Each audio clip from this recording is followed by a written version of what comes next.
Pongal season ஆரம்பிச்சிருச்சு. துணி கடையெல்லாம் பார்த்தீங்கன்னா பயங்கரமான கூட்டம். அப்படியே கோடிக்கணக்கில் வந்து சேல்ஸ் ஆகிட்டுருக்கு.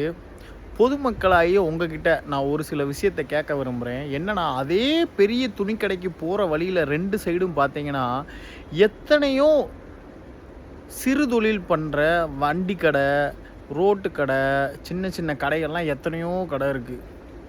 இங்கே வாங்குங்க அப்படின்னு நான் சொல்லலை. பெரிய கடையில் ஒரு 5000 ரூபா 10,000 ரூபாய்க்கு பர்ச்சேஸ் பண்ணுறீங்க. இவங்கக்கிட்ட ஒரு 100 ரூபாய்க்கு வாங்குறதுல என்ன ஒரு குறைஞ்சி போயிடுவீங்க.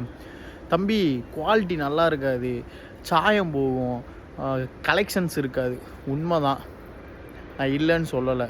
ஆனால் ஒரு கர்ச்சீப் வாங்கலாம், ஒரு டவல் வாங்கலாம், ஒரு துண்டு வாங்கலாம். அதாவது நீங்கள் பெரிய கடைக்காரவங்க பார்த்தீங்கன்னா ஒன்றும் ரோட்டில் பிச்சை எடுத்துக்கிட்டு இல்லை, சரிங்களா? பணக்காரனை நீங்கள் மேலும் மேலும் மேலும் பணக்காரனாக தான் ஆக்குறீங்க. ஆனால் அவனை பொறுத்தளவுக்கு, அந்த பணக்காரனை பொறுத்தளவுக்கு அது 1 டே சேல்ஸ்.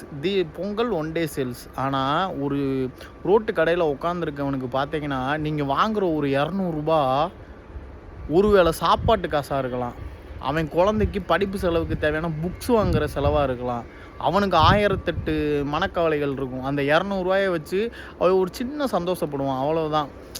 இந்த 1 டைம் யூஸ் ஆன பொருட்களை கூட நீங்கள் அவங்கக்கிட்ட வாங்கலாம். அப்போ நம்ம மக்கள் நல்லா இருக்கக்கூடாதுன்னு நினைக்கிறதே நம்ம மக்கள் தான். பணக்காரன் மீண்டும் மீண்டும் பணக்காரனாக ஆகணும். இல்லை, ரொம்ப எனக்கும் புரியல.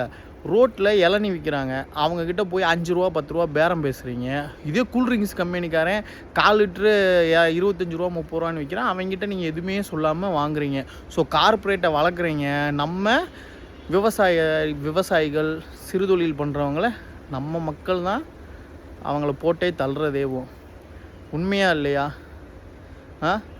என்னன்னு எனக்கு ஒன்றும் புரியல. அதே மாதிரி மக்களுக்கு யாரும் நல்லது செய்ய மாட்றாங்க. எல்லா அரசியல்வாதிகளும் கெட்டவங்க, எல்லோரும் ஊழல் பண்ணுறாங்க.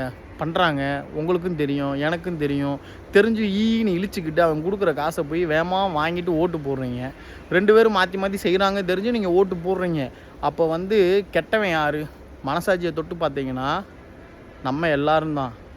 ஸோ ஒரு தனி மனிதன் ஒரு நல்ல நெறிமுறைகளை கடைபிடித்தால் மட்டுமே நாடும் முன்னேறும், நம்ம வீடும் முன்னேறும்.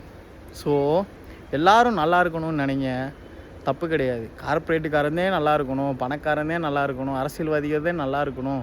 ஒரு வேலை செஞ்சீங்கன்னா ஒரு கூலி தொழிலாளி முன்னேறுற மாதிரி எந்த வேலையும் பண்ணுங்கள்.